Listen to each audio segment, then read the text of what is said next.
পরম বৈষ্ণবে তুমি পুত্র হিরণ্যর 21 পুরুষ তুমি করিলা উদ্ধার যি স্থানত থাকে মোৰ প্ৰিয় ভক্ত উদাৰ চৰিত্ৰ সেই স্থানত থকা কৃতি পতংগই হয় শুদ্ধ ভগতৰে একান্ত ভক্তিত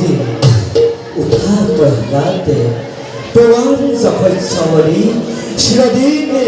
থাকিব ধৰাতে তোমাৰ আমাৰ কথা ভৱিষ্যতে শুনে যিটো লৰে সিও মুক্তি পাব অনায়াসে তোমাৰ আমাৰ কথা ভৱিষ্যতে শুনে যিটো লৰে সিও মুক্তি পাব অনায়াসে জয় নৃসিংহ